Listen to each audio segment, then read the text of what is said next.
Hey.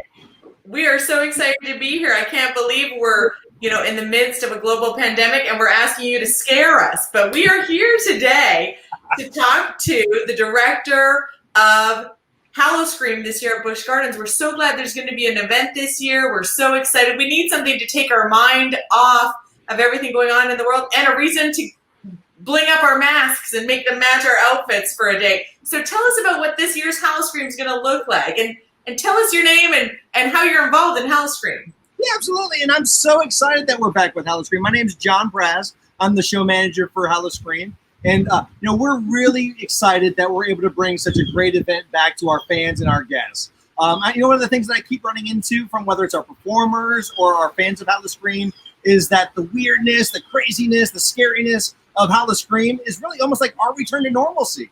So we're really kind of excited to bring this experience back to everybody and get our escape from reality, even if it's just for a short period of time.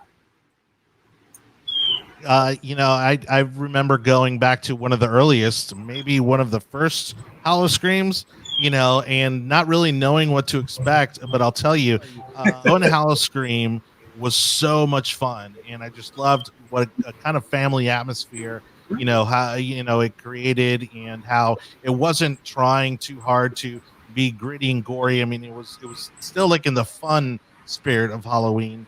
So what are some of the things we can expect for this year?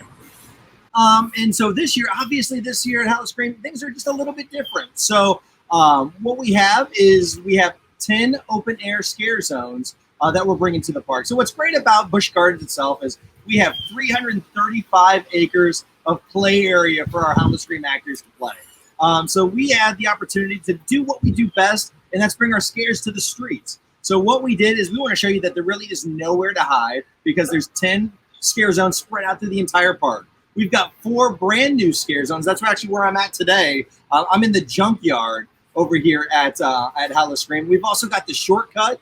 We've got Lycan Landing and the Escape are our 4 brand new open air scare zones. We've also got 6 returning fan favorites like Deadly Toys, Little Nightmares, Hell on Wheels, just to name a few.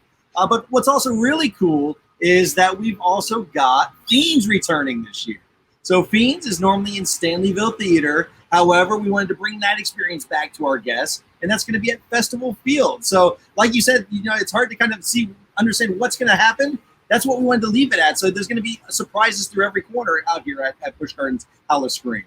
So, John, how did you get involved? You've been doing this for a few years now. This is actually the 21st year that Busch Gardens has hosted Howl-O-Scream, right? So you guys have this down to a science, and then the world threw you a curveball. You immediately were able to adjust and pivot to keep bringing an event to the community. But exactly how did you get involved? How long have you been involved?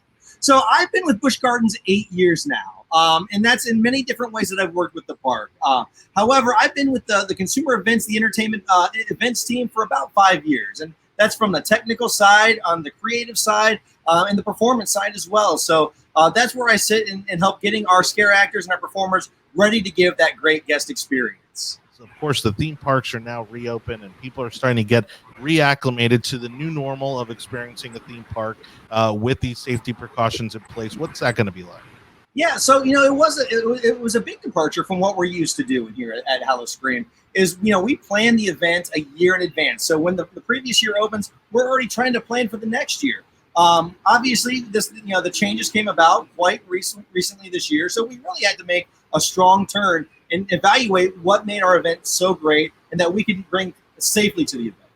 Busch Gardens already in itself for our daytime operations has very strict safety measures in place, and we're just taking that to a whole new level for Howl-O-Scream as well. So like what we normally already do, our guests are expected to wear protective face coverings at all times. Our scare actors will wear protective face coverings at all times. We've increased physical barriers to ensure that our performers maintain a proper safe distance away from our guests. We've also got enhanced cleaning procedures in our backstage as well as front guest-facing areas.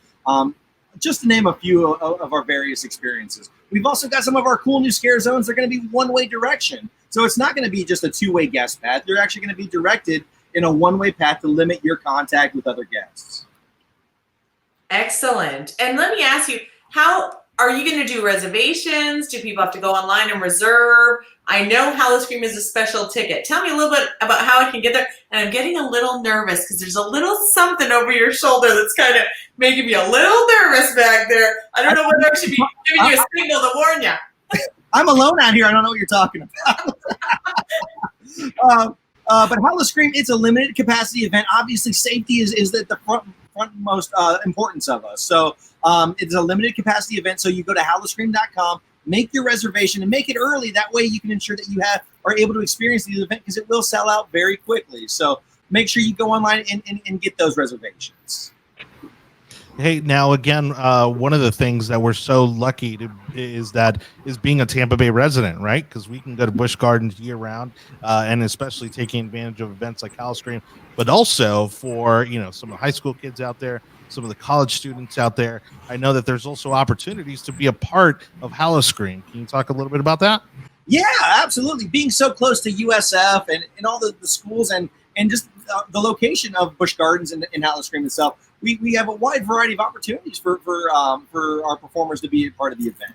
What we did, and it's a little bit of a different approach for us this year to make sure everything was safe, is we did virtual auditions. So that way we normally have, which is usually a great time, we have our big rehearsal hall, we have everything set up, and we put all of our applicants and those that audition through a full Howl-O-Scream audition. We took that virtual this year. So that was a new experience for us. But we get a whole wide variety of people that want to enjoy the event themselves, from wide variety of backgrounds. And they come here year after year because they really enjoy the event. Their passion for creating such a great experience lives on year after year.